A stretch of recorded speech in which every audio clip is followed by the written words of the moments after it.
Bom dia a todos. Queria agradecer a presença de vocês. A gente está com o pessoal da Unicamp e de Presidente Prudente. Nós convidamos, como sempre, quem tem a Rede RUT, né, para a gente tentar envolver o maior número de participantes possíveis.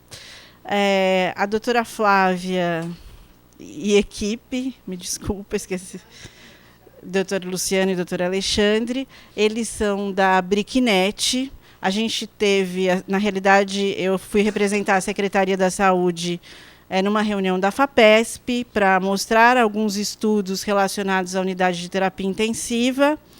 E acho que a única forma que eu vi que a Secretaria tem de ajudar, né, os estudos deles, que são bastante interessantes e importantes, principalmente, foi de trazê-los numa reunião da avaliação de tecnologias em saúde e também falar um pouco de PPSUS para que a Secretaria possa ajudar de alguma forma. Não é bem o contexto dos NATs, né?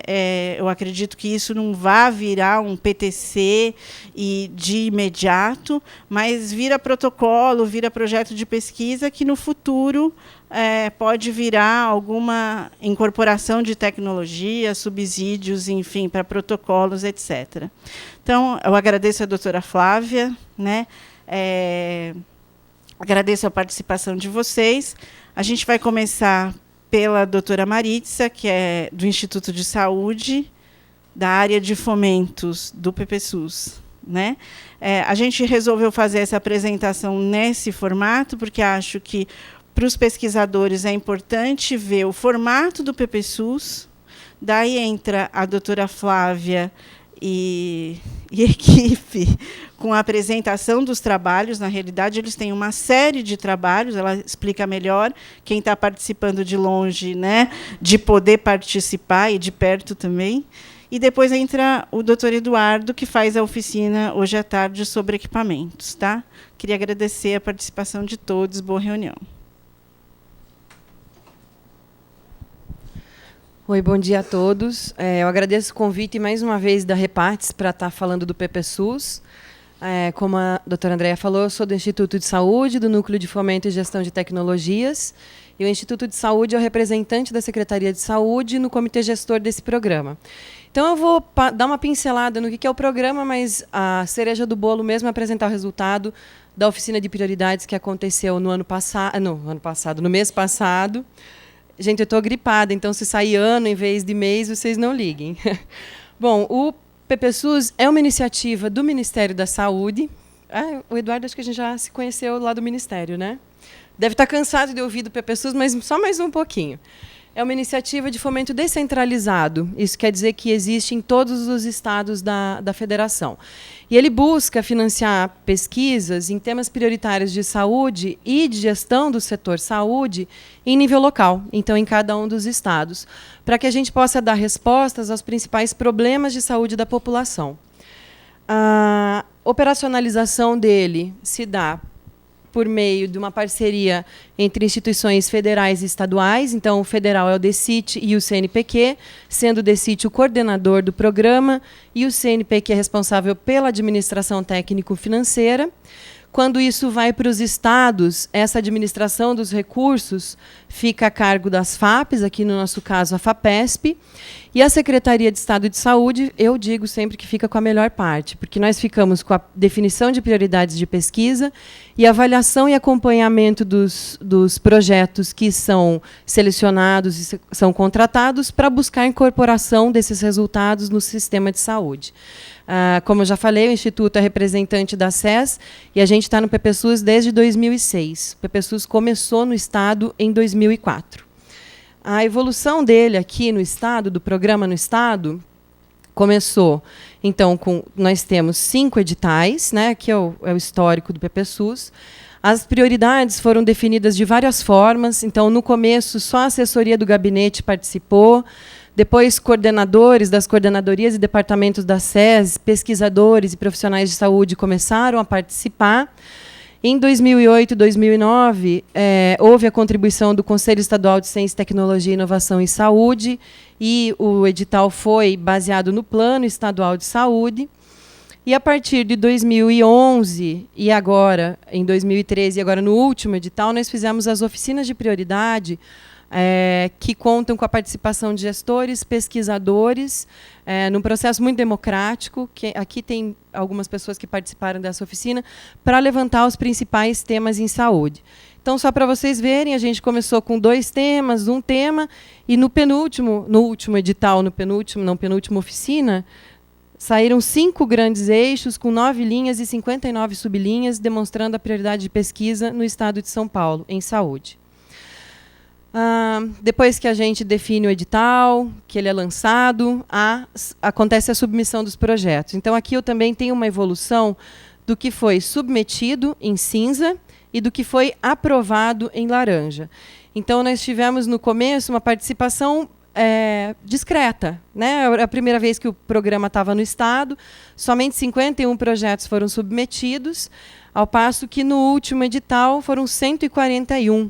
Esses 141 são projetos submetidos e enquadrados. Na verdade, foram 162, né, Evelinda, que a gente estava conversando antes. 162 projetos entraram, mas que estivessem enquadrados dentro do edital foram 141. Nos 3 primeiros editais, nós tínhamos um montante de recurso de 6 milhões, isso aumentou desde 2011 e agora em 2013 para 8 milhões. A expectativa para o próximo edital é que seja também neste valor. E o número de projetos aprovados, aí vocês perguntam, diminuiu? Não é que diminuiu o número de projetos aprovados, é que são projetos mais robustos, e a gente conseguiu, a partir desse momento aqui, de 2011 e 2012, que os recursos para financiar projetos passassem de até 300 mil para 500 mil reais. Então, são projetos maiores, muitos deles multicêntricos, que envolvem mais de uma universidade ou têm relação direta com a Secretaria Estadual de Saúde, DRS, ou secretarias municipais de saúde. Bem, a gente tem aprovação em alguns grandes eixos que contemplam nos editais. Então, a gente pode ver que doenças não transmissíveis aconteceu a aprovação de projetos em todos os editais. Políticas e programas de saúde também esse eixo esteve contemplado e teve projeto em todos os editais. Doenças transmissíveis, a partir de 2006, começou a figurar nos editais dos projetos, e até o último teve aprovação. Gestão e gerência do SUS, houve uma aprovação maciça de projetos em 2009, e agora um grande número de projetos no último edital. E incorporação e desincorporação de tecnologias e ATS, em 2006, foi o primeiro edital que contemplou a ATS, e agora nós vemos também um número maior de projetos crescendo. Para quem está aqui na Repates, já deixo feliz que existe um eixo só de avaliação de tecnologia e inovação, que é o que a gente vai apresentar mais para frente. Bom, outra coisa que é importante ressaltar no Estado de São Paulo é que, apesar daqui aparecer a USP como a instituição que mais aprova projetos no PPSUS, nós temos uma grande participação de outras universidades e dos institutos de pesquisa da SES. Então, não é incomum a universidade fazer uma parceria com os institutos de pesquisa da SES, e a gente está aqui nesse meio. Isso pode incluir Adolfo Lutz, pode incluir Instituto de Saúde, falo que é da SUSEM, Butantan. Quer falar alguma coisa?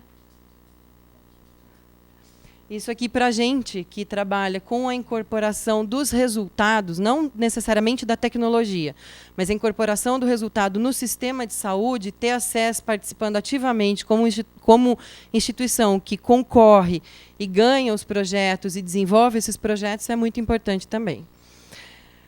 E aí, tendo em vista esse histórico do PPSUS, o Ministério nos convocou para fazermos uma oficina de prioridades, com a ideia de lançar um edital em 2016, seria o biênio 2016-2017. Então, nós rapidamente nos movimentamos e fizemos uma oficina de prioridades, que aconteceu nos dias 18 e 19 de agosto, no CEFOR, na Vila Mariana. E essa oficina de prioridades ela aconteceu conforme o método proposto pelo Ministério da Saúde para o PPSUS. Existe um guia, ele está disponível na internet, ele também é impresso em papel, que é a seleção de prioridades de pesquisa. O guia do PPSUS está servindo para fazer levantamento de prioridades de pesquisa em outros editais do Ministério também. E aqui no estado de São Paulo, a gente já está utilizando essa metodologia em parceria com outras fundações, como é o caso da Fundação Maria Cecília Souto Vidigal, que lançou o edital ontem, ou hoje, não sei quando saiu na FAPESP. Então, para levantar prioridades de pesquisa que sejam realmente importantes de serem respondidas, as necessidades de saúde do momento, e que sejam problemas de pesquisa, né? Não problemas do sistema. Esse guia, então, foi elaborado para auxiliar as instituições na seleção de prioridades e sistematizou o processo. Então, nosso objetivo foi fazer o delineamento das linhas de pesquisas linhas de pesquisa que vão compor esse edital, que deve sair provavelmente no ano que vem. Nossa expectativa, a Evelinda até estava me pressionando, sai esse ano? Não sei. Mas eu estou já dizendo para o ano que vem, para não ficar muito, né, a gente não ficar muito na expectativa. E fazer a aproximação, que é o objetivo principal do PPSUS, nesse momento, para incorporar os resultados das pesquisas, entre gestores municipais e estaduais da saúde e os pesquisadores. E eu tenho que admitir que aqui em São Paulo essa parceria tem dado certo e tem sido um sucesso. Então, para a gente definir as linhas, como que começou a história? A SES foi consultada, a secretaria foi consultada no CTA, e levantou 3 eixos prioritários de pesquisa. Aí nós convidamos pesquisadores, gestores, representantes do COSEME, Controle Social, para participar da oficina. E na oficina nós reunimos 3 grandes grupos de trabalho com base nesses 3 eixos para fazer a definição dos problemas. Os eixos eram redução da morbimortalidade por doenças e agravos prioritários no estado de São Paulo. Ele foi coordenado pelo gestor da SES, Dr. Moisés Goldbaum, e teve relatoria de 2 pesquisadoras do Instituto de Saúde.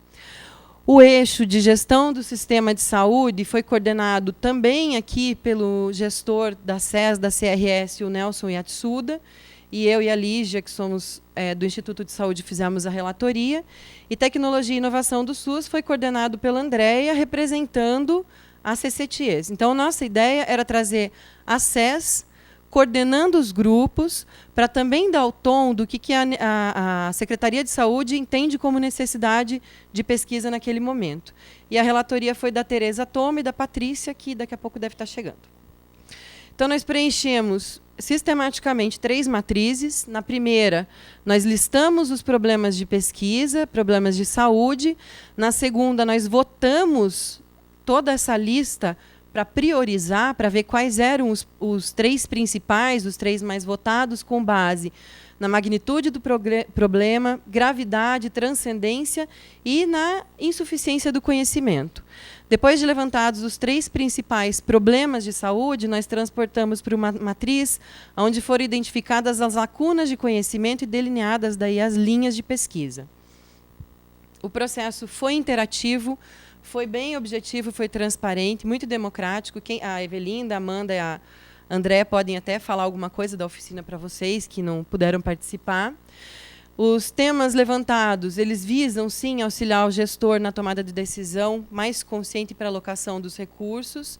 Nossa abordagem foi multidisciplinar, então nós tivemos academia, nós tivemos Secretaria de Saúde estadual, algumas secretarias municipais de saúde e Conselho Estadual de Saúde participando, e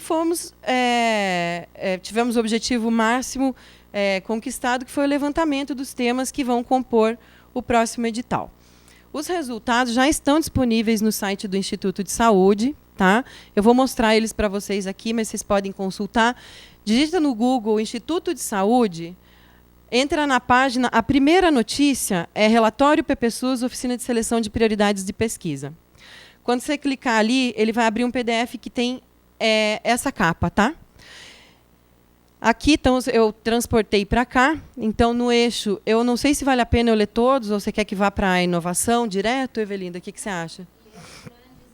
Tá. Então, dentro do eixo das morbimortalidades, redução da morbimortalidade por doenças e agravos prioritários no estado de São Paulo, foram definidos 3 grandes temas: saúde sexual e reprodutiva, saúde da mulher, da criança e do adolescente.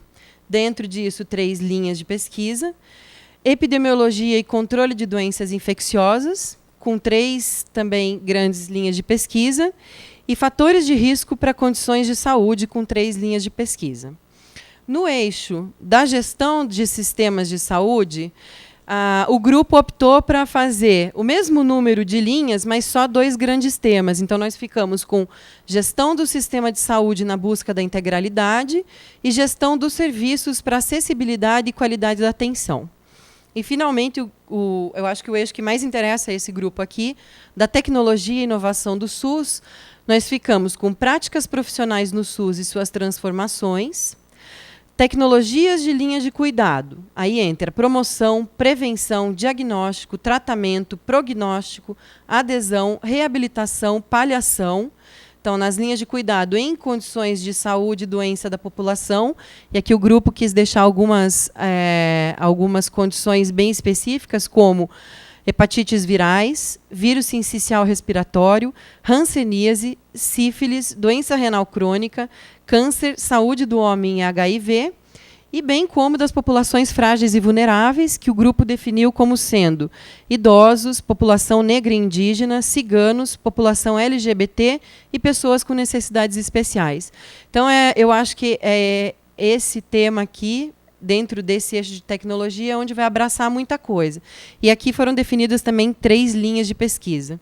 E, por fim, informação e tecnologias de informação em saúde no SUS, com 3 linhas de pesquisa, que a gente acha, eu acho, pelo histórico dos outros projetos que já entraram, que a gente vai ter, nesse eixo da tecnologia, submissão de projetos em todos os temas e, provavelmente, em todas as linhas, né?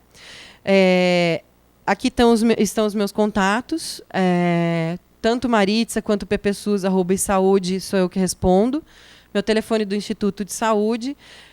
Eu estou à disposição para conversar com vocês sobre o que vocês precisarem.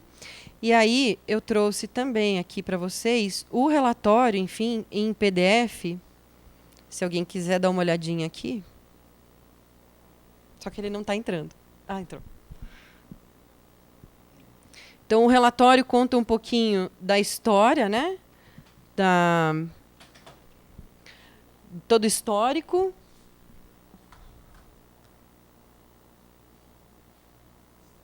Obrigada. Todo histórico da oficina, fala da mesa de abertura, quem participou. Conta com relação aos participantes, quem estava lá, nosso programa, como funcionou. Aqui, quem acessar, tem o link para o livro do Ministério da Saúde sobre seleção de prioridades de pesquisa do PPSUS. E, por fim, traz os eixos que eu acabei de mostrar para vocês, com os resultados das linhas e a lista de quem participou da nossa oficina. Então, eu estou à disposição para o que vocês precisarem. Eu não posso discutir projetos com vocês, eu sou do comitê gestor do programa, mas eu posso conversar sobre o programa com vocês. Então, se você chegar para mim com um projeto, vai ser um pouco difícil que eu possa trabalhar com vocês nisso, né? Senão compromete minha situação como gestora no comitê gestor. Mas a gente está à disposição e sempre é sempre uma alegria para o Instituto de Saúde falar do programa e falar do PPSUS. Eu agradeço de novo a oportunidade de falar aqui na Repartes. Obrigada.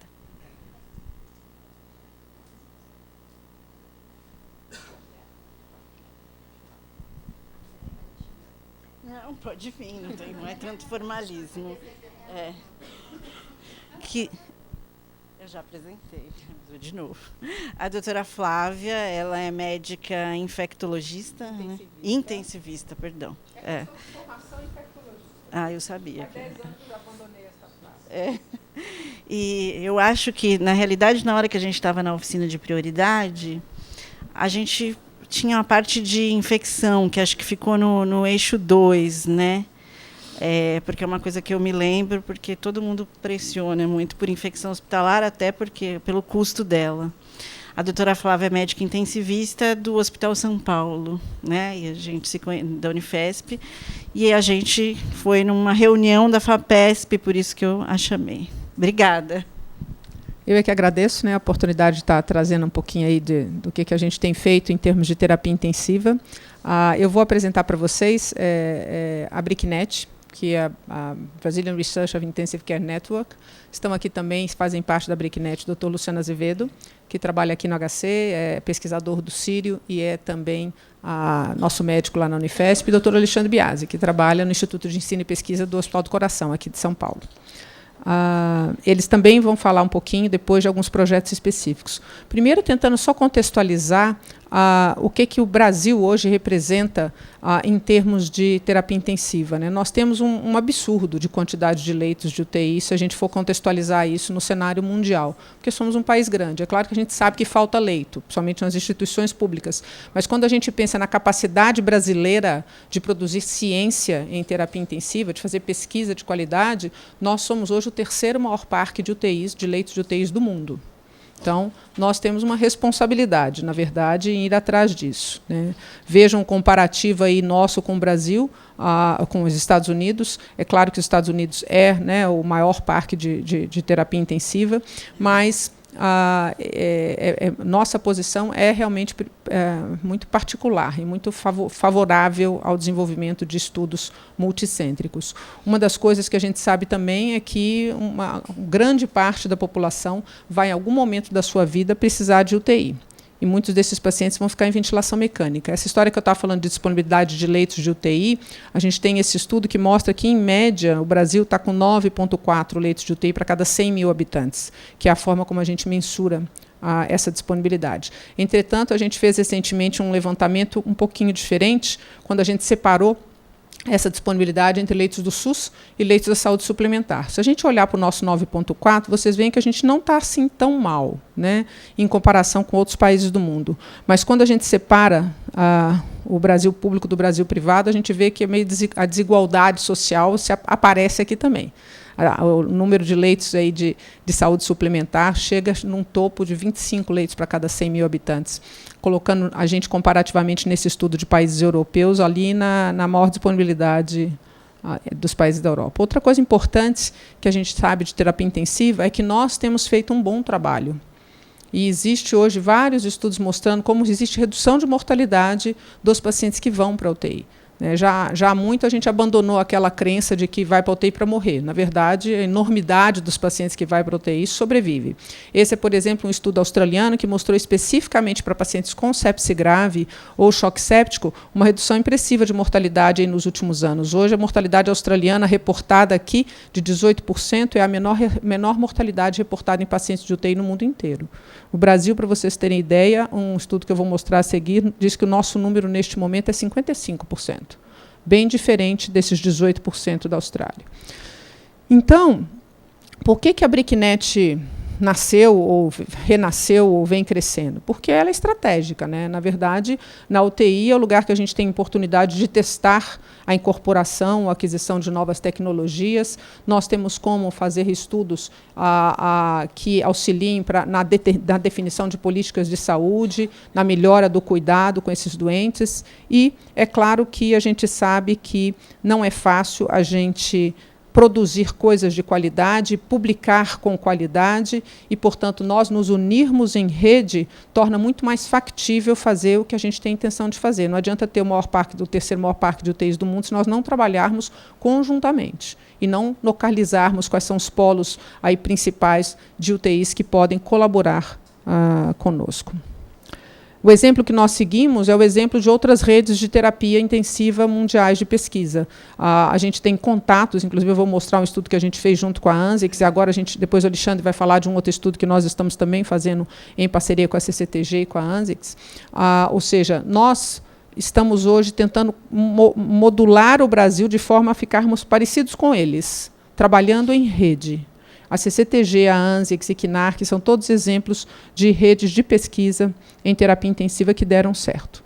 Essa parte acho que eu não preciso falar muito, na verdade é o que está no nosso site, o que a gente entende que é a nossa missão, na prática, conduzir estudos multicêntricos de alta qualidade que possam gerar informações que derivem na melhora de cuidado aos nossos pacientes, em última essência. E estimular a colaboração entre instituições. A BRIC ela nasceu já faz um tempo, na verdade, né? Ela foi criada em 2007 e, desde então, ela publicou alguns estudos interessantes. Entretanto, foi em 2014 que nós resolvemos reestruturá-la e dar a ela um cunho mais amplo. Antes ela era uma rede mais restrita, de pessoas amigas que trabalhavam juntas e produziam juntas. Hoje não. A intenção, como vocês vão ver, é realmente produzir estudo multicêntrico em alta escala. E essa reestruturação de 2004 resultou, por exemplo, nas definições mais claras de como a BRIC funciona. Então, nós temos um comitê executivo, que estão aqui as pessoas, na verdade, eu, Luciano e Alexandre, somos do comitê executivo da BRIC. Além de nós, nós temos o Fernando Bosa, que é pesquisador da Fiocruz, nós temos o Felipe Dalpisol, que é um pesquisador da unidade do extremo sul catarinense, e o Dr. Tiago, que é da Federal do Rio Grande do Sul. Além do comitê executivo, fazem parte do comitê científico nós 6, e mais a doutora Suzana Lobo, de Rio Preto, o doutor Leandro Taniguchi, aqui do Hospital das Clínicas e do Sírio, o doutor Glauco, lá de Joinville, o doutor Jorge Salu e o doutor Márcio Soares, que são do INCA e do Instituto DOR de Pesquisa do Rio, e a doutora Ludmila, aqui do INCOR, e do Sírio também. Na verdade, e do Instituto de Câncer, trabalha, né? Trabalha a doutora Ludmila. Então, a ideia do Comitê Científico da BRIC foi realmente tentar pegar líderes em pesquisa de todo o Brasil, tentar fugir um pouquinho desse eixo São Paulo, né, e eu acho que a gente conseguiu isso de uma forma interessante, e essas pessoas trabalham hoje em sintonia para prover, para conseguir fazer os estudos de qualidade. A BRIC tem como estrutura, nós não temos uma estrutura física, então, na verdade, a parte toda de secretaria, organização e coordenação fica sempre na instituição do coordenador da BRIC, que hoje é o Fernando Bosa. Então, nós consideramos que o nosso centro coordenador está na Fiocruz, por causa disso. E, para vocês terem noção, assim, mais de 400 instituições do Brasil já participaram, estão participando de estudos, 400 UTIs estão participando de estudos da BRIC. A gente tem lá o nosso site, onde vocês podem ver coisas mais em detalhes. A gente também se organizou de forma a deixar claro como é que as coisas acontecem. Quem é que pode entrar na BRIC, quem faz parte do comitê executivo, quem faz parte do comitê científico. As regras são bem claras. Na verdade, novos membros para a BRIC, basta você querer estar. Então, qualquer pessoa pode fazer parte da BRICnet.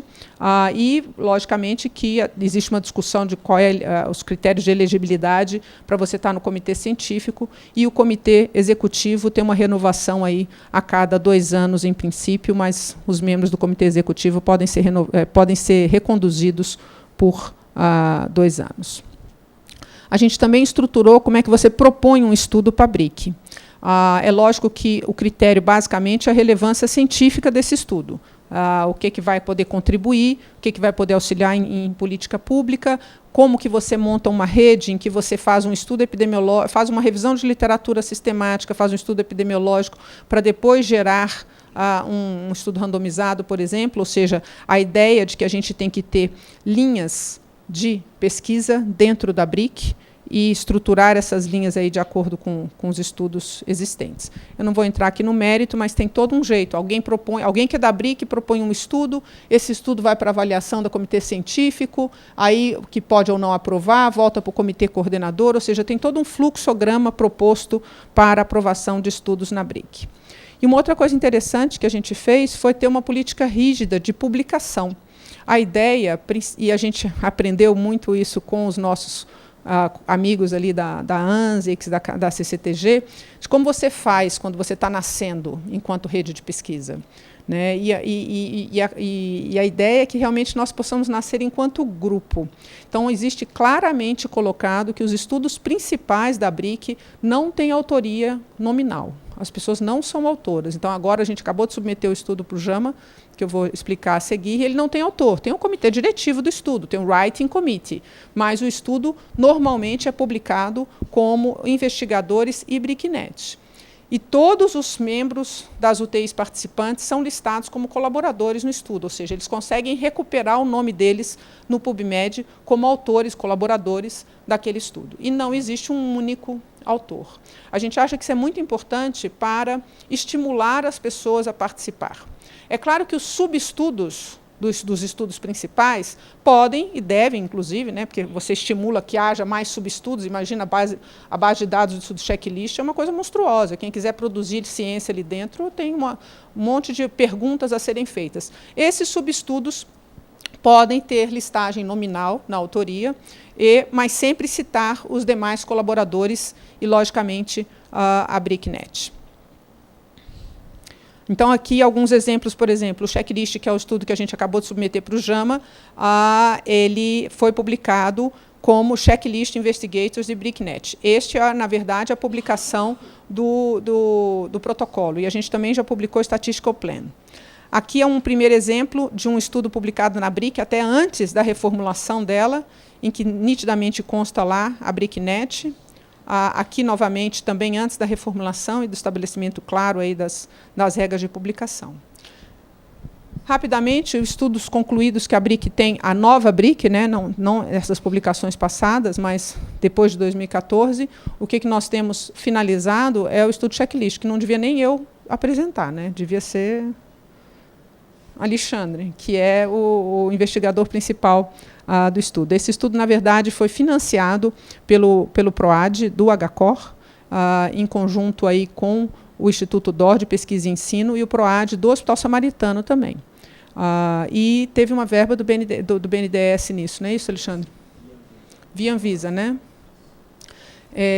E participaram auxiliando nesse estudo, né, o estudo da BRIC, que o ILAS também ajudou, e a gente também contou com o apoio da MIB para fazer.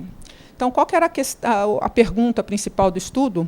Na verdade, era se um instrumento, um checklist, aplicado durante a visita multidisciplinar na terapia intensiva, poderia influenciar desfechos. Tanto desfechos duros, como, por exemplo, mortalidade, como desfechos em termos de melhora do clima de segurança daqueles serviços. Então, qual foi o desenho proposto, muito rapidamente?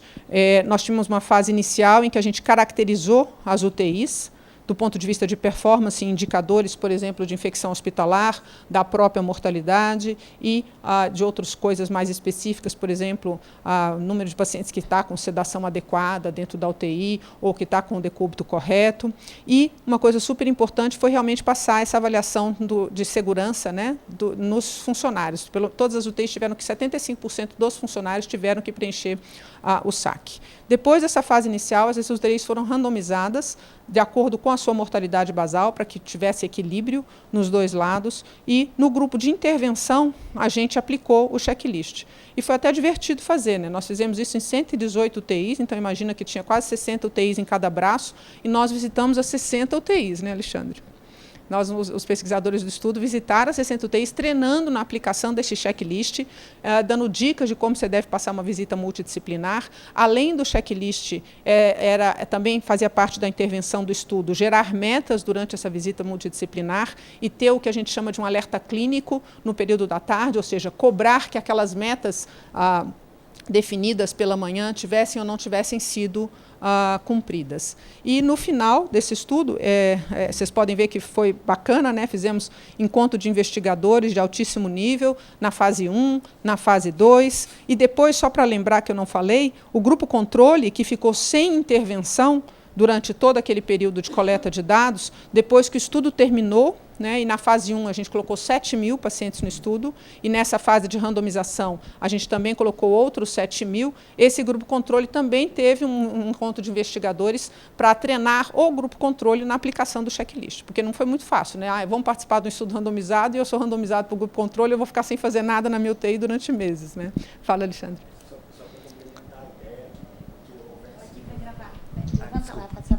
Então, desculpa interromper. Não, é só para complementar rapidinho a ideia, era que todas as unidades recebessem um programa de melhoria de qualidade assistencial, mas que, ao mesmo tempo, a gente tivesse a oportunidade de registrar o tamanho do efeito que esse programa teria na melhora dos desfechos, etc. Então, foi bem interessante, né? Então, a fase realmente em que só parte das unidades estava aplicando o checklist foi de 6 meses, depois as outras receberam também. Claro. Não, é que eu... Tá bom, tá.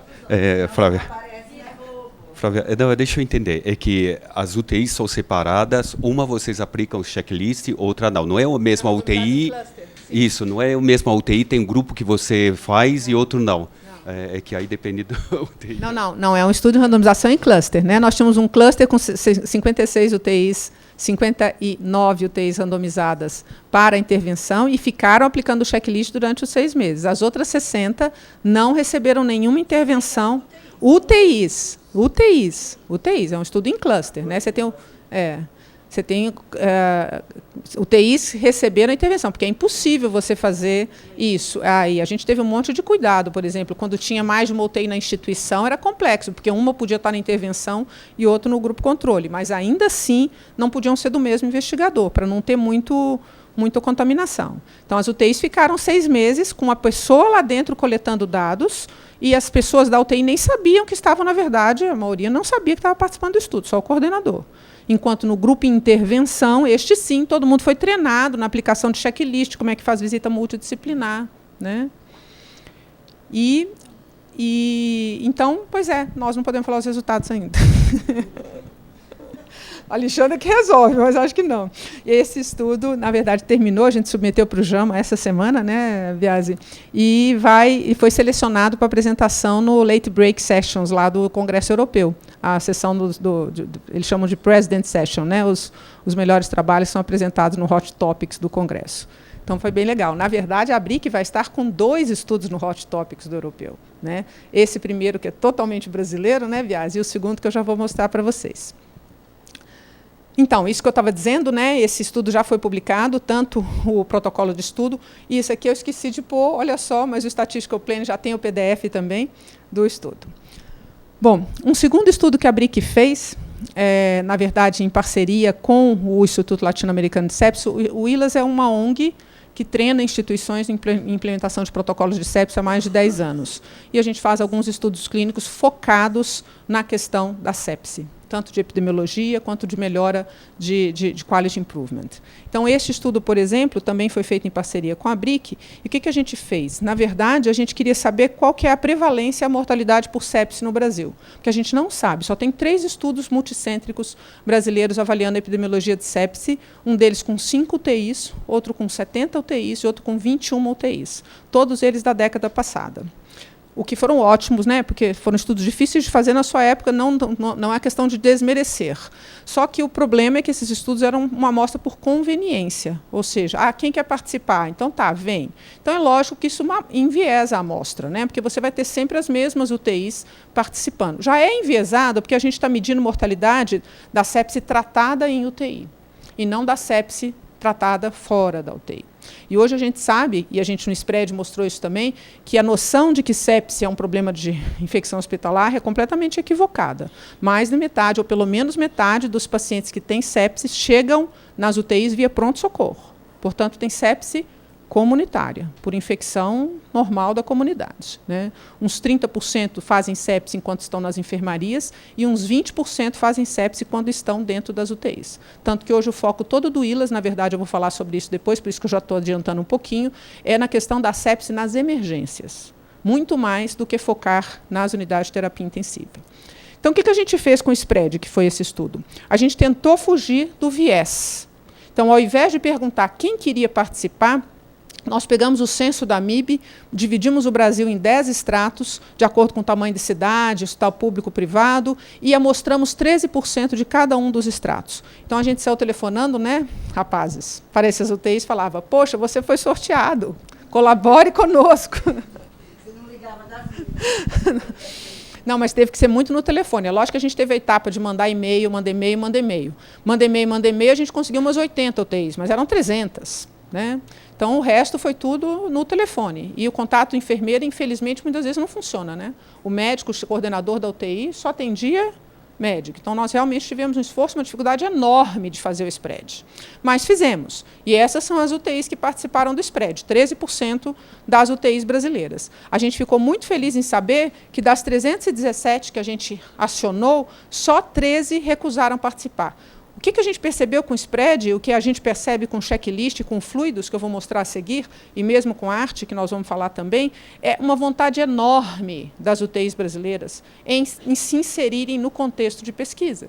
13 UTIs apenas, e eu não estou falando de UTI, gente, que se voluntaria para a pesquisa, eu estou falando de pessoas completamente aleatórias. E você ligava para o interior da Amazônia e falava, por favor, participe, para o interior do Nordeste, da região Centro-Oeste. Não estamos falando de polos de pesquisa na região Sul e Sudeste. Só 13 recusaram participar, 277 responderam ao survey via web, em que a gente avaliava disponibilidade de infraestrutura, então o que essas instituições têm em termos de equipamento, medicação, a equipe. Tá? E no dia do estudo, que era um dia era uma prevalência de um dia, porque também não adianta querer fazer mais do que isso, né? Lógico que fazer estudo de prevalência de um dia não é o ideal, mas foi o que foi possível fazer. 229 UTIs colocaram quase 800 pacientes. E aí a gente teve o primeiro dado importante, que é dizer que 30% dos leitos de UTI neste país estão, ao mesmo tempo, ocupados com pacientes em sepse grave, o que significa sepse com disfunção orgânica, né? Uma infecção que levou à disfunção orgânica, ou choque séptico, ou seja, precisando de vasopressor para manter pressão arterial. O que representa uma enorme carga em termos de saúde pública. Por isso que eu me revoltei um pouquinho, que eu não vi a palavra sepse nenhuma vez na PPSUS, mas tudo bem. Está lá? Aqui não está? Tá bom. Não estava no slide, não. É porque faço eu também.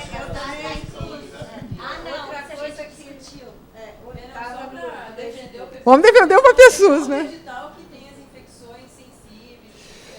Eu não sei como é que está bem ali o termo, certo? Ali eu vi...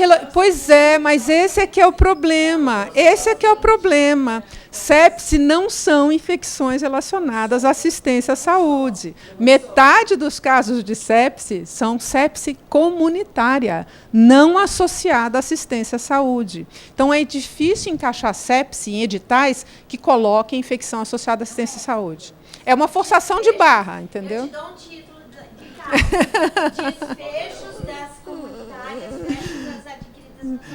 Vamos ver, nós temos uma proposição de estudo, que é o que a gente estava querendo colocar no PPSUS, que eu fiquei com um pouquinho de dificuldade de ver como nós vamos encaixar, mas chegaremos lá.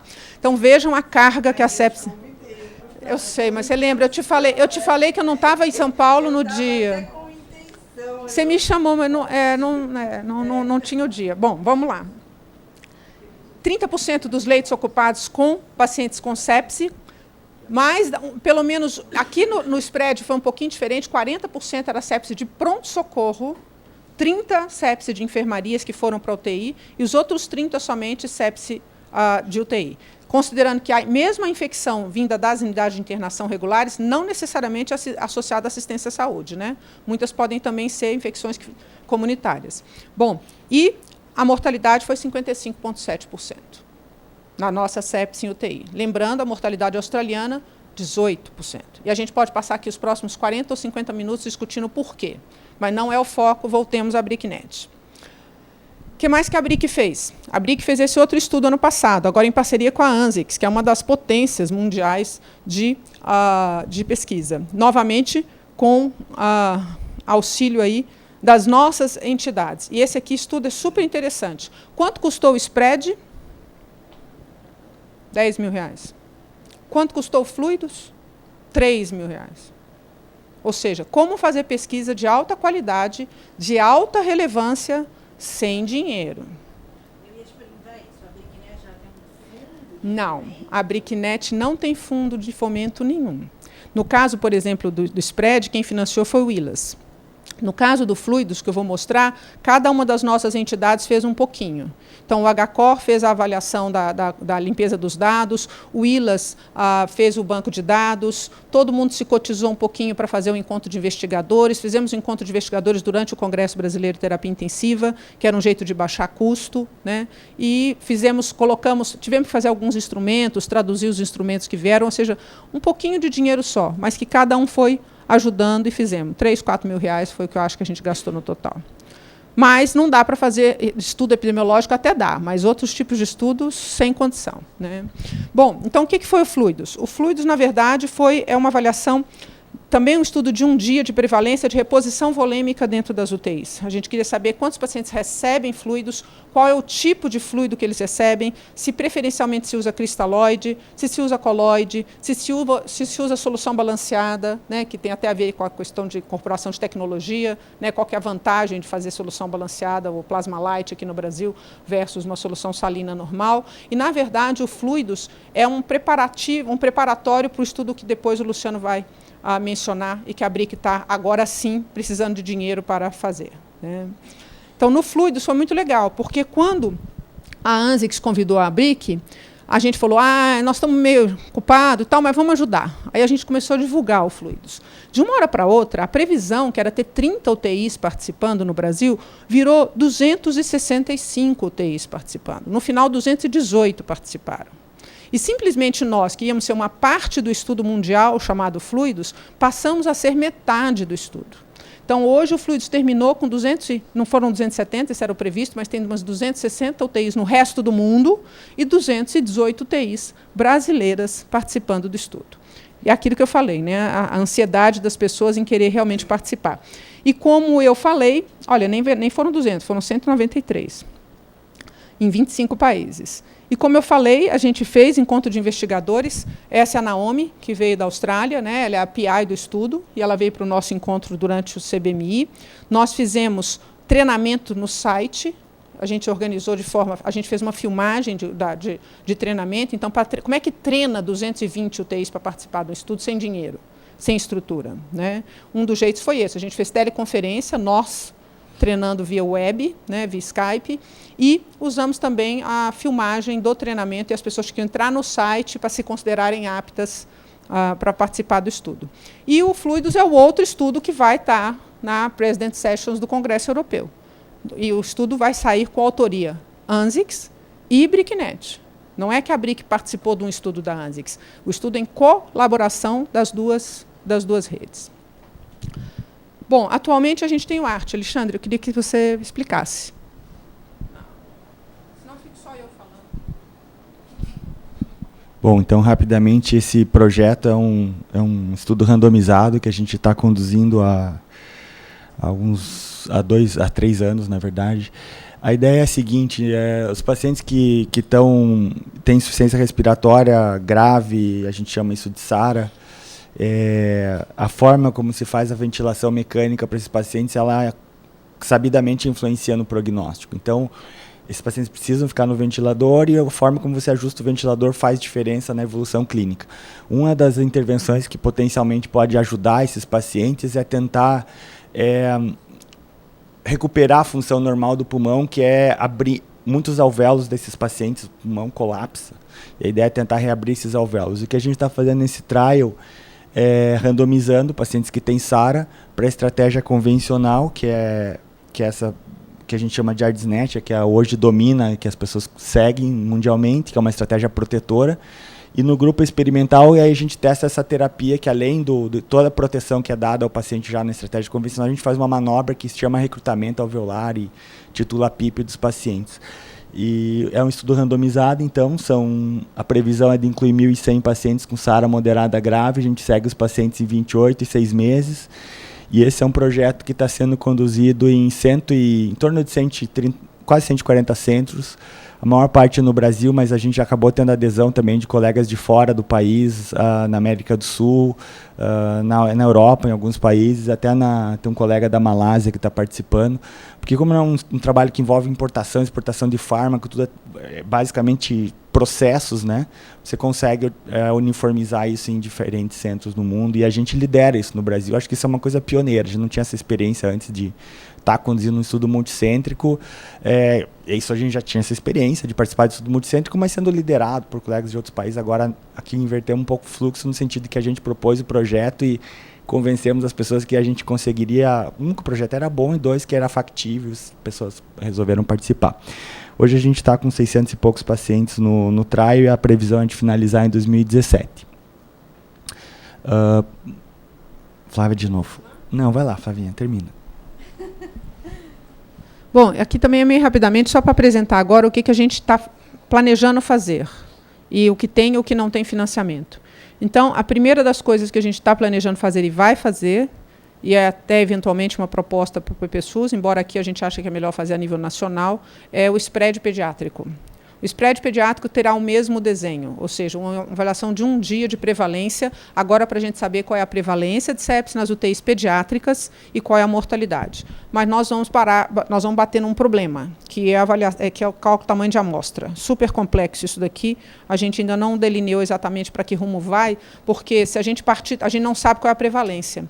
No spread, a gente tinha uma noção, porque vinha um estudo prévio com 32 para cada 100 internações. E na pediatria, a gente faz a menor ideia. Se a gente usar o número do spread para fazer cálculo do tamanho de amostra, significa que a gente vai precisar de 294 UTIs, né? Como é o adulto. Só que o problema é que no Brasil nós temos 1.900 UTIs. A gente amostrou 13%. E no Brasil, se a gente for usar o censo AMIB, nós temos 346 UTIs pediátricas. E eu não sei se a gente é capaz de amostrar 80% das UTIs brasileiras. Então, existe um problema técnico aí para a condução do spread pediátrico. Eu não acho que a gente vai conseguir ter o rigor científico em cálculo amostral que a gente teve no spread de adultos. Mas, independente do rigor, né, Alexandre, do rigor na questão de cálculo tamanho de amostra, nós temos que fazer, mesmo que a gente não tenha a certeza. A gente tem que amostrar, talvez, em vez dos 13% de UTI adulta, amostrar 50% das UTIs pediátricas. E aí nós vamos precisar de um trabalho grande. Não vai dar para fazer sem dinheiro, ou quase sem dinheiro, como a gente fez o spread de adultos, porque você, ao mostrar 50%, é extremamente complexo. Então, vou passar direto, né, eu acho. E esse é o outro estudo, que era o que a gente estava tentando, pensando para o PPSUS, na verdade. Porque eu não acho que a gente vai conseguir fazer isso aqui a nível nacional, como a gente fez os spreads. Então, talvez a gente devesse restringir ao estado de São Paulo. Por quê? Porque o spread, como eu falei, viu prevalência de sepse tratada na UTI. E a gente não tem noção de qual é a incidência de sepse nas emergências. O que a sepse representa em termos de carga diária num pronto-socorro. Quantos pacientes no pronto-socorro são atendidos, o que acontece com eles, quantos ficam e quantos saem. Então, a ideia era fazer o spread da emergência. E aí, talvez, a gente realmente tenha que, dar uma baixada de bola e ver que a gente não vai conseguir fazer. Por quê? Porque nós temos uma rede de UTIs bem estruturada, mas as emergências são muito complexas. Então, talvez trazer isso para o estado de São Paulo e amostrar as emergências públicas e privadas do estado de São Paulo e fazer um comparativo entre público e privado seja mais factível. Vai dar trabalho também, e também não dá para fazer sem dinheiro, como foi o spread, exatamente porque nós vamos ter que financiar pessoas para colher esse dado, vamos ter que financiar uma estrutura nesses locais. E a gente quer muito fazer o spread de emergência, porque nós estamos com um estudo proposto para o INCT, do CNPq, que sai o resultado por agora, né, até onde eu saiba, que é... Vai sair por agora, né? Então, nós estamos lá com essa proposta. Vamos ver se a gente vai ganhar.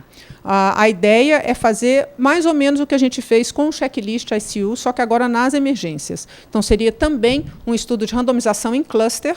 A gente ia precisar de 102 prontos-socorros, né? E eles seriam randomizados por uma intervenção multifacetada, ou seja, a gente precisa de 51 clusters, hospitais aqui, em que a gente ia aplicar checklist, ficha de triagem, educação, reminders, toda essa estrutura de implementação de protocolo de sepse nessa metade dos prontos-socorros, e nessa outra metade a gente ia deixar com manejo usual, ou seja, o que eles já fazem hoje. E aí a ideia é realmente ver o quanto que a implementação dessa intervenção multifacetada conseguiria intervir. Isso é o que o ILAS mais faz hoje, né? Treinar instituições na implementação de protocolos de sepse. A gente até teve um PPSUS sobre isso nos hospitais afiliados da SPDM há uns anos, um PPSUS que nós ganhamos e fizemos. Então, só que aqui a estrutura é um pouco diferente. Lá era um antes e depois. Aqui não. É um estudo randomizado em cluster para responder de vez aí, de uma forma cientificamente mais correta, a pergunta se essa protocolização de cuidado resulta ou não em redução de mortalidade. Então, essa seria uma outra alternativa para um PPSUS, só que isso aqui custa muito dinheiro, né? Porque você vai seguir essas instituições ao longo de meses. Um processo de implementação não muda a realidade antes de 6 a 9 meses de implementação. Então, você precisa de uma fase preparatória, 6, 9 meses de acompanhamento, para depois você verificar o efeito que teve.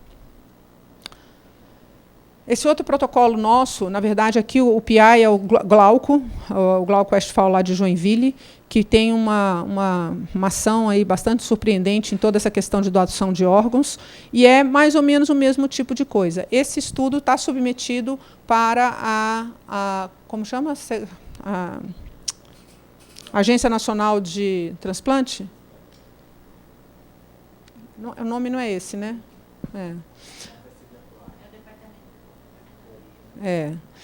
E ele está tentando conseguir via PROAD do Moinhos de Vento, né? E é mais ou menos o mesmo tipo de desenho. Na verdade, aqui a intervenção também em cluster é fazer um manejo clínico do potencial doador baseado em metas e uma outra intervenção que é otimizar a abordagem da família com consentimento. Então, um desenho que, na verdade, tem 4 braços. Num você intervém das 2 formas, ou seja, otimiza e treina a equipe médica e de enfermagem, ou seja, a equipe multi da UTI, para que o manejo do doador seja otimizado. Outro, basicamente, focado na equipe de psicologia e na equipe médica, que são normalmente quem aborda a família. Na verdade, agora a gente está falando com o pessoal de obtenção de consentimento para a doação. E aí a gente teria os grupos em que você teria o suporte clínico otimizado, mas sem a abordagem de captação, de otimizar consentimento, e lógico que os outros grupos parelhos, né? Ou seja, um grupo sem nenhuma intervenção, modelo usual e abordagem usual. Então, a gente também espera que esse estudo consiga financiamento, ele já está submetido, vamos ver para onde vai. Eles já fizeram algo parecido em Santa Catarina. O Glauco tem uma publicação de um piloto dessa questão, basicamente, da abordagem otimizada do potencial doador. Agora, esse tipo de abordagem em cluster, não, né? Isso terá que ser feito nacionalmente. Você não tem um número suficiente de instituições num estado só, né? Alexandre, você de novo. Agora eu não falo mais, agora só são os 2. Bom, esse projeto é um projeto que está sendo feito, é um consórcio, né, de redes, ele é um estudo que está sendo feito com a ANZIX, essa rede da Austrália, o pessoal do Canadá e a rede da Inglaterra. Então, o Brasil ele entra como a BRICNET, como uma das pontas aí das parcerias nesse consórcio. E é um estudo que vai avaliar essa intervenção, que é a descontaminação seletiva do trato digestivo. Só para contextualizar bem rapidamente, assim, o que acontece é que essa técnica de descontaminação seletiva do trato digestivo ela vem sendo usada há alguns anos. Fundamentalmente são antibióticos que são administrados via oral e via gástrica para paciente que está na UTI, que são antibióticos não absorvíveis, eles são tópicas só, no intestino. E como o intestino e a cavidade oral concentram uma quantidade muito grande de bactérias, e em geral são bactérias protetoras que a gente tem, anaeróbios protetores, a hora que você entra no hospital e troca essas bactérias todas por um zoológico do hospital, vamos dizer assim, gram-negativos, fica muito mais predisposto a infecções hospitalares. Todo mundo tem em torno de 500 gramas de bactérias no intestino, é normal. Só que elas são anaeróbios, são bactérias Yakult-like. E a hora que você entra no hospital e troca esse zoológico por um zoológico de gram-negativos e leveduras, isso não é uma boa. Essa intervenção ela já tem N trials e mostra que há realmente um efeito na redução de pneumonia da ordem de 70% e uma redução de mortalidade da ordem de 27% em um pouco mais de 30 trials. No entanto, existe uma preocupação imensa de que isso vai aumentar a resistência bacteriana. Lógico, você vai usar antibiótico em todos os pacientes de forma profilática, tá? Durante a internação na UTI. No entanto, a pouca evidência que a gente tem, parcial, sugere que, na verdade, não aumenta a resistência, até pode reduzir. O que esse trial quer testar de uma forma mais definitiva é isso. Confirmar que realmente essa intervenção vai mudar a mortalidade dos pacientes, vai ter uma melhora de mortalidade, e principalmente, qual vai ser o impacto disso na pressão seletiva, ou seja, na incidência de organismos resistentes, da taxa de infecção por organismo resistente. Então, é um estudo também de randomização de clusters. A previsão é realmente fazer um trabalho de muito grande porte. Eu não conheço, não tenho ciência de algum estudo dessa magnitude na nossa área anterior. É um trabalho que vai envolver 100 UTIs, da Austrália, da Nova Zelândia, 25 no Brasil, 25 na Inglaterra e 25 no Canadá. Potencialmente os alemães devem entrar também. E deve incluir na fase principal 24 mil pacientes, 23.600 pacientes. Mas tem uma fase pré-trial, uma fase pós-trial também, sem intervenção, que a gente vai continuar fazendo um acompanhamento. Basicamente, assim, o trial vai ter uma fase de 6 meses antes do estudo observacional. A gente vai olhar como é que é o impacto econômico e clínico e qual é a frequência de infecções por bactérias resistentes e quais são os genótipos, quais são os tipos genéticos, dos padrões genéticos de resistência. Aí a segunda fase de intervenção, onde a gente vai ter a capacidade de olhar não somente o efeito na mortalidade, comparando as UTIs que receberam intervenção com as UTIs que não receberem, então não randomiza-se indivíduos, mas unidades inteiras para receber intervenção ou não. Mas, além de observar o que acontece com os 23.600 pacientes que estiverem recebendo a intervenção, a gente vai olhar o efeito na toda a UTI, independente do paciente receber ou não a intervenção. Está na UTI, vai ser medido o que acontece com a flora bacteriana e vamos comparar aí a taxa de infecção resistente. E mesmo após o final do projeto, de 12 meses, vai uma fase de observacional para a gente ver se tem algum efeito rebote ou residual após interrupção na intervenção na taxa de infecções resistentes. Tá? Só uma coisa desse projeto, né? Já tem um financiamento Bom, inicial para ele. isso, perfeito. Esse projeto ele é um estudo de novo, assim, é uma coisa muito interessante, porque é um projeto que conseguiu congregar redes super poderosas e nós estamos juntos. E surgiu uma oportunidade porque o Wellcome Trust, que é uma agência de fomento inglesa, eles têm esse fomento agora que tem que ser uma parceria de um país middle income country ou low income country com a Inglaterra. Aí a gente entrou junto nesse fomento do Wellcome Trust. E aí está sendo solicitado um recurso de uma monta muito grande, assim, para os nossos padrões, muito maior que a gente está acostumado, né?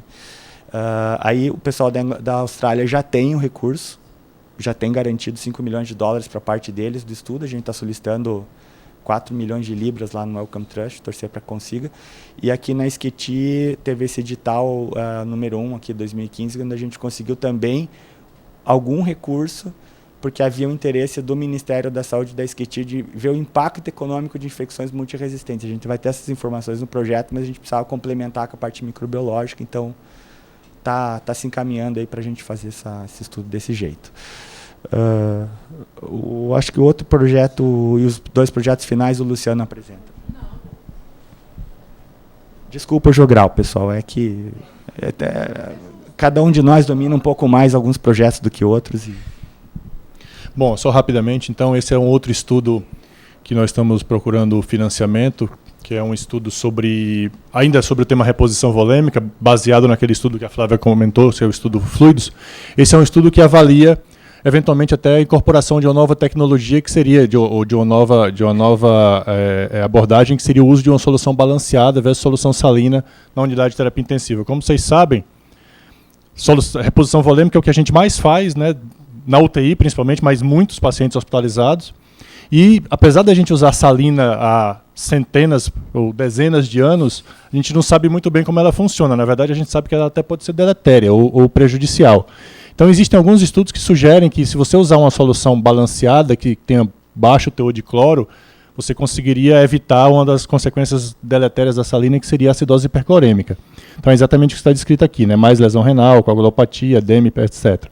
Então, a ideia desse estudo seria usar uma solução balanceada, né, que seria, por exemplo, a solução chamada Plasma Light, né, ou o Ringer lactato, versus salina na unidade de terapia intensiva.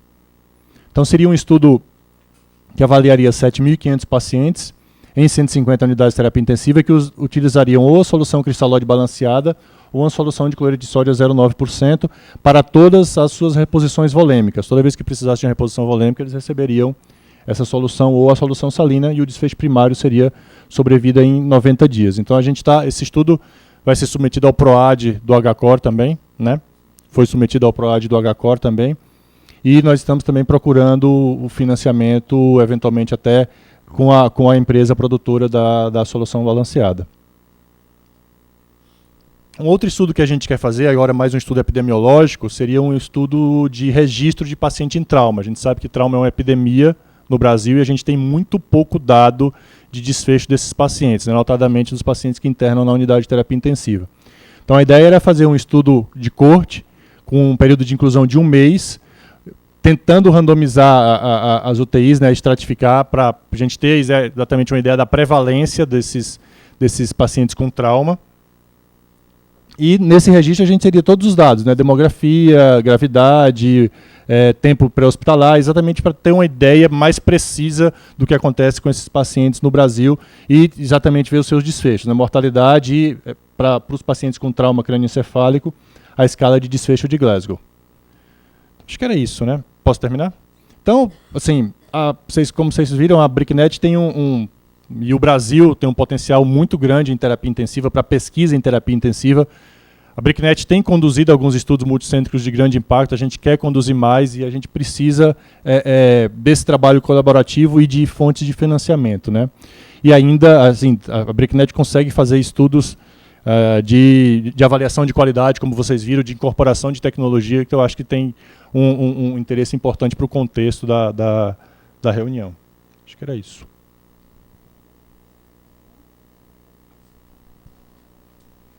Eu quero agradecer o jogral de vocês e certamente vocês vão encontrar eco, não é, nas solicitações de participação. Esta é a missão desta reunião, é a gente provocar o povo para participar. Hoje são 29 hospitais aqui, né, no estado de São Paulo que estão participando, e mais algumas instituições, mas certamente o Dr. Huang, que já conversou com vocês, de Tatuapé, é um dos participantes potenciais. O INCOR, sem dúvida nenhuma, é um dos participantes potenciais. Estamos à disposição.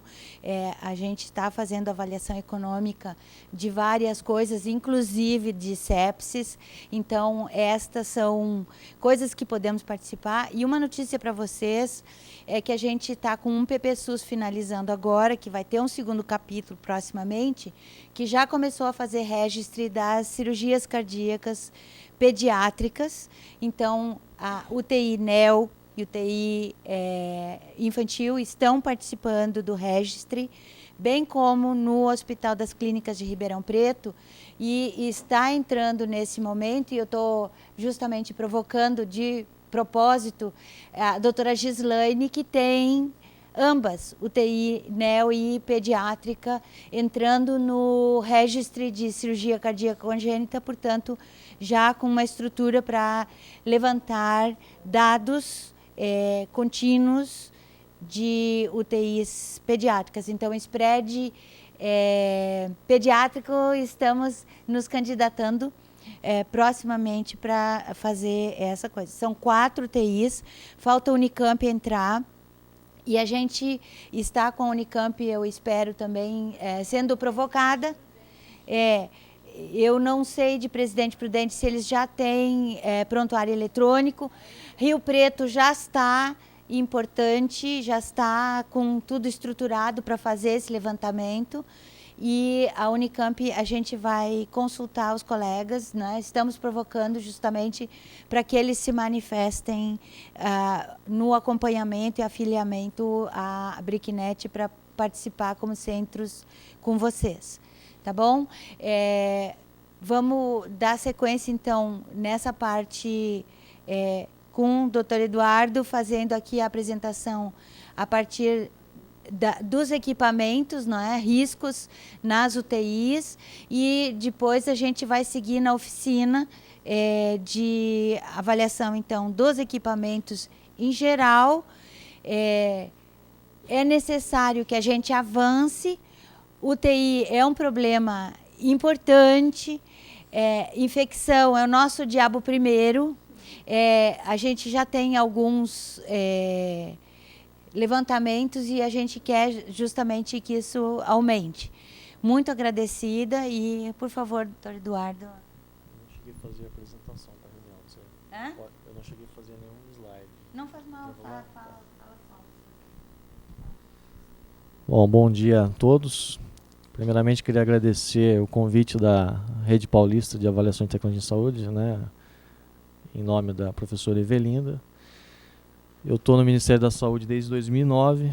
Eu também já trabalhei em hospital, trabalhei lá no HC da USP lá de Ribeirão Preto. Não sou médico, eu sou da área de engenharia clínica, né? Sou tecnólogo em saúde, com especialização em engenharia clínica, mestrado em saúde pública.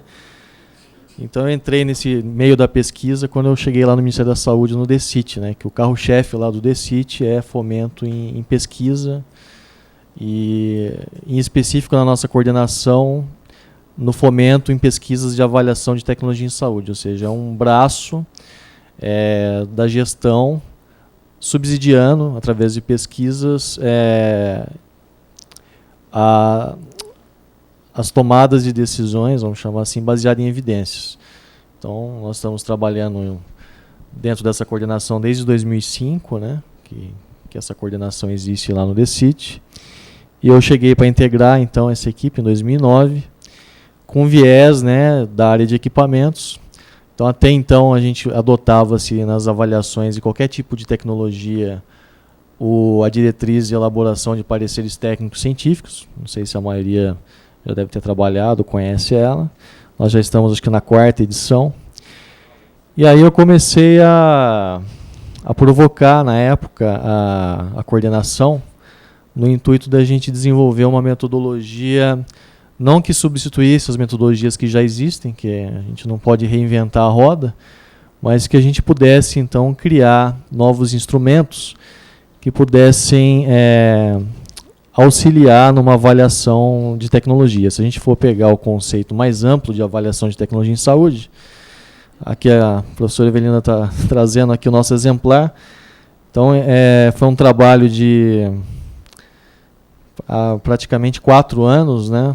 Esse trabalho nasceu de uma parceria do DECIT com a Universidade Federal de Santa Catarina e a Universidade Estadual de Campinas, a Unicamp. E foi interessante esse trabalho porque envolveu todas as equipes do Ministério da Saúde e da Anvisa que têm, direto ou indiretamente, uma atuação dentro da área de equipamentos, seja no registro, seja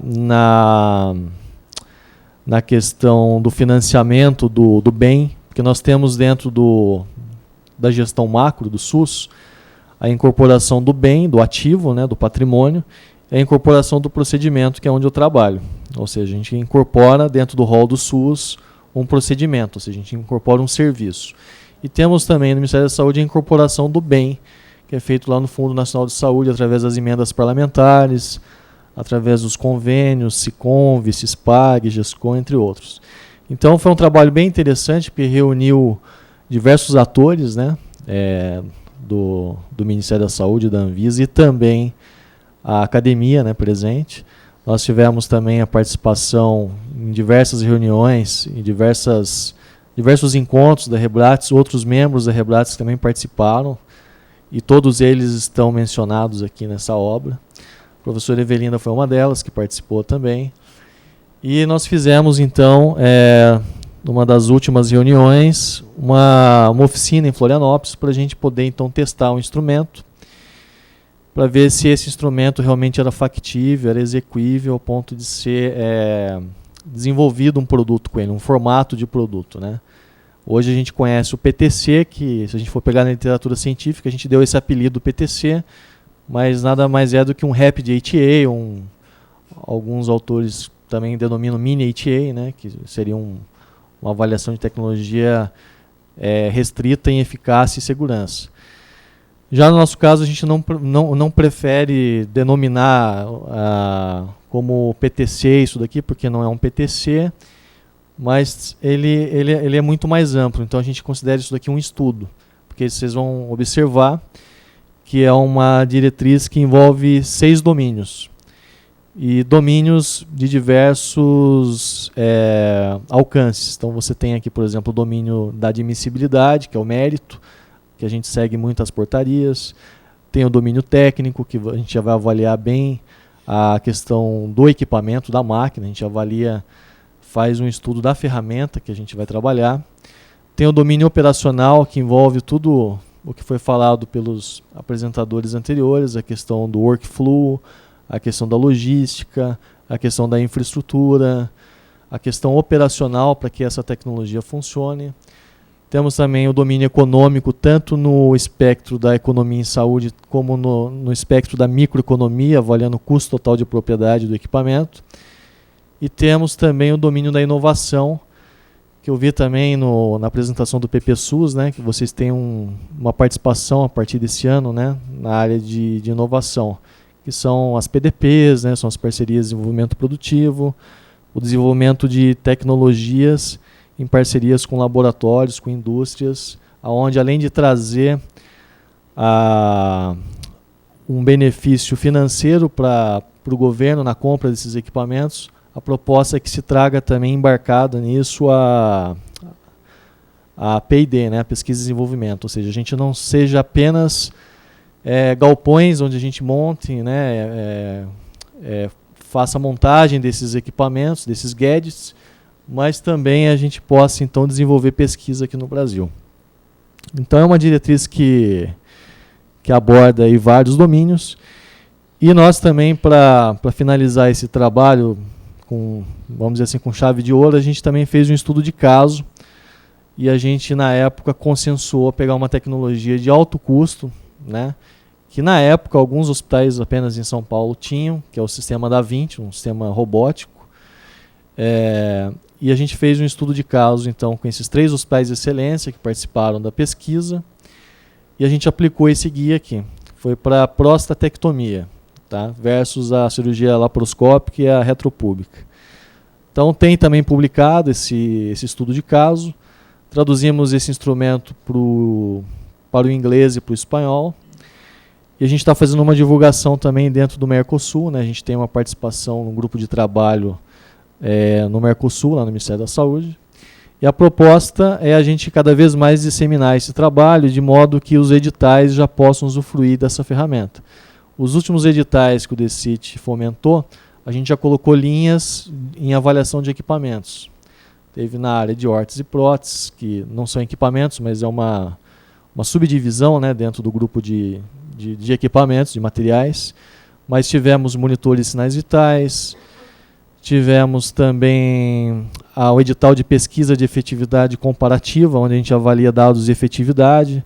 A universidade lá do Rio, a Unirio, está trabalhando com avaliação de bombas de infusão.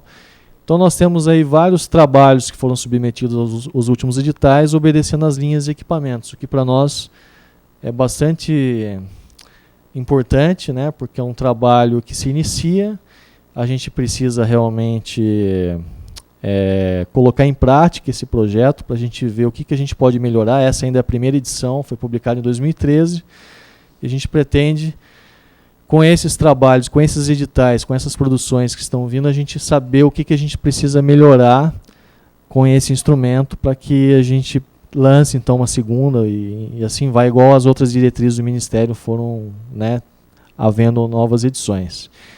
Hoje haverá uma oficina aqui, né, na Secretaria de Saúde, com a Rede Paulista de Avaliação de Tecnologia em Saúde. Vai participar dessa oficina o Murilo Contó também, que é um colega que trabalha na Organização Pan-Americana de Saúde e que trabalhou também nesse projeto. A Amanda Soares, que está aqui presente, que também trabalhou com nós lá no Ministério da Saúde, nos ajudou muito no trabalho. Então, é um orgulho para nós estar podendo disseminar, né, poder estar apresentando esse trabalho aqui para vocês. E eu queria chamar a atenção, eu não sei se os senhores e as senhoras concordam comigo, mas o grande problema que a gente tem hoje na literatura científica, em específico na área de equipamentos, são dados primários.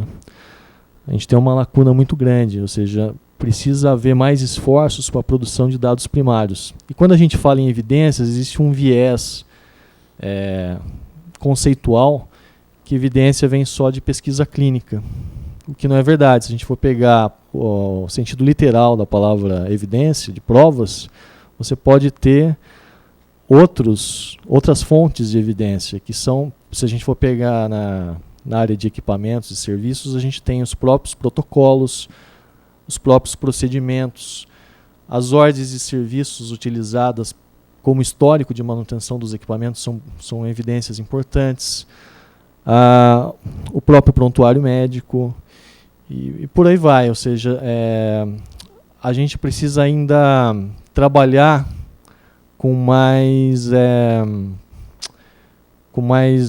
motivação, fomento mais grande nessa área de dados de efetividade. A gente tem trabalhado muito com dados de eficácia e segurança, através das pesquisas clínicas, e a gente vê que nessa família, nesse grupo de tecnologias, a gente tem limitações metodológicas importantes, né?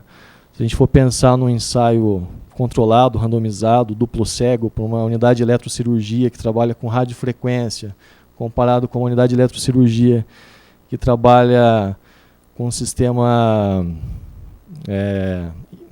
com outro sistema de energia alternada, por exemplo, como que a gente vai fazer essa comparação? Por exemplo, a unidade de eletrocirurgia utilizando gás argônio versus a cirurgia utilizando radiofrequência. Então a gente sabe que existe nas pesquisas clínicas algumas limitações metodológicas, e aí quando a gente vai olhar para aquela pirâmide de evidências, nem sempre as revisões sistemáticas de ensaios clínicos controlados, randomizados, vai ser a melhor evidência disponível para essa classe de equipamentos.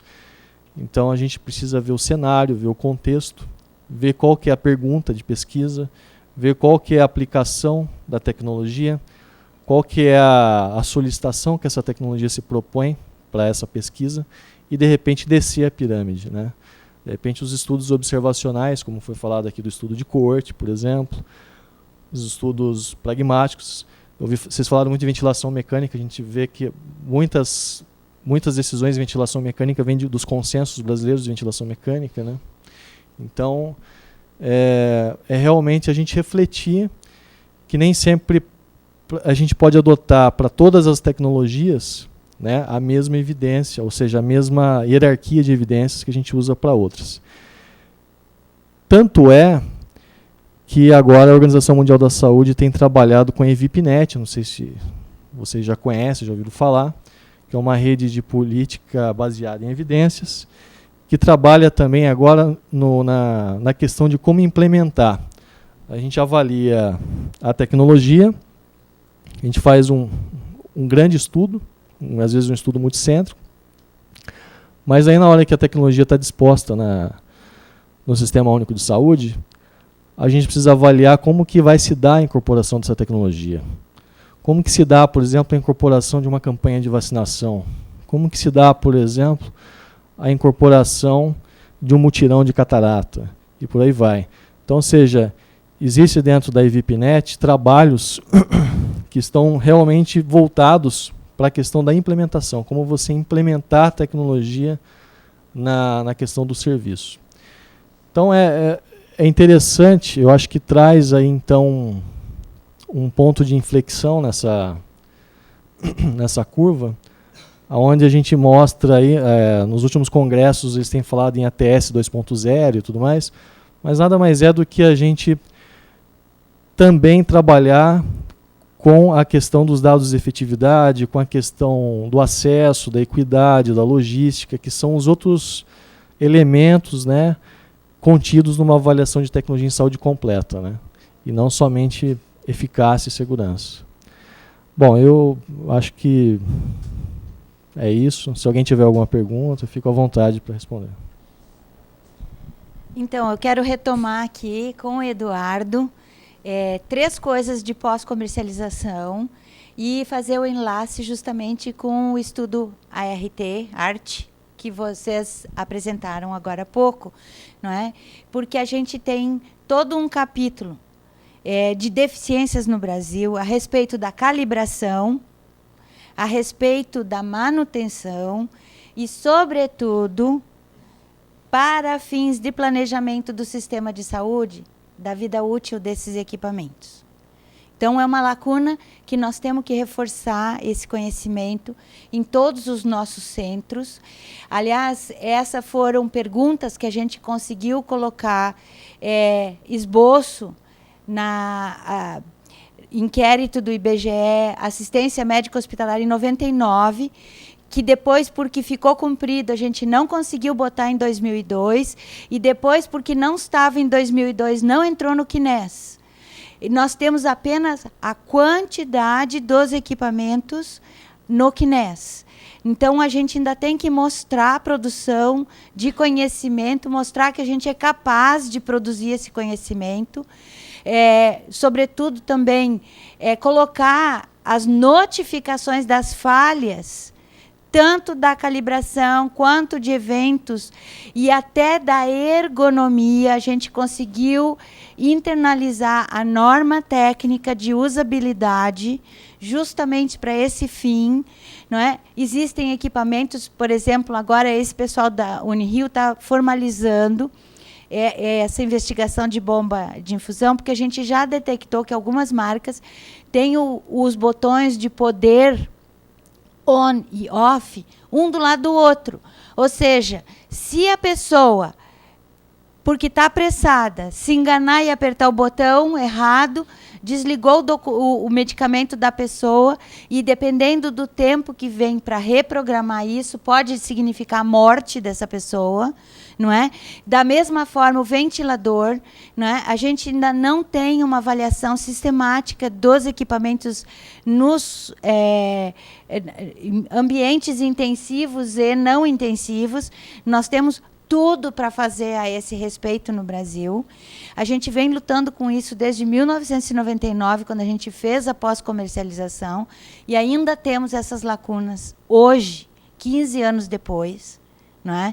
Então, o que nós podemos fazer hoje como centros, linkando estas necessidades e lacunas de conhecimento aos projetos em curso, interesses das pessoas, participantes na rede, para que a gente produza conhecimento. O desafio é: São Paulo é o estado mais educado deste país. Nós temos que produzir conhecimento no que falta, para a gente poder avançar e depois linkar com o resto da rede e tentar desenvolver isso. Vocês apresentaram uma rede muito interessante dos cuidados intensivos, então podemos começar a produzir hoje, aqui, agora, e amanhã expandir na medida do possível. A gente tem o máximo interesse, o pessoal da FAPESP está com prioridades na linha regular de políticas públicas, e o Dr. Nelson Yatsuda já colocou, então, no PPSUS, sistema de gestão, para fazer esse desenvolvimento, mas também, na linha regular, nós temos espaço para financiamento. E isto com as redes regionais de assistência à saúde da Secretaria de Saúde, a gente pode fazer um enlace com a DRS.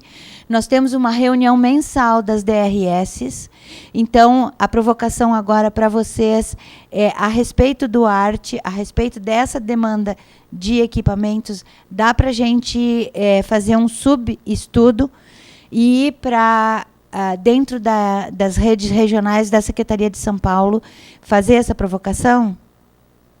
Tá? Então, vamos conseguir tirar alguns subprodutos dessa provocação que houve hoje, aqui, agora, com equipamentos e, se possível, também intensivo e não intensivo, mas a gente avançar no desenho dos estudos, tanto do PPSUS quanto regular. A política pública é um processo regular, tem 12 vezes mais dinheiro do que o PPSUS, tá? E a gente tem uma priorização para o sistema de saúde que dá para a gente fazer exemplos aí. Muito obrigada, doutor Eduardo. A gente vai seguir agora, então, para a oficina na Escola de Educação Permanente. Os colegas que desejam participar, né, já se inscreveram, e a gente vai para lá agora, sabendo que na próxima oficina, então no próximo mês, a oficina vai ser de farmacoeconomia.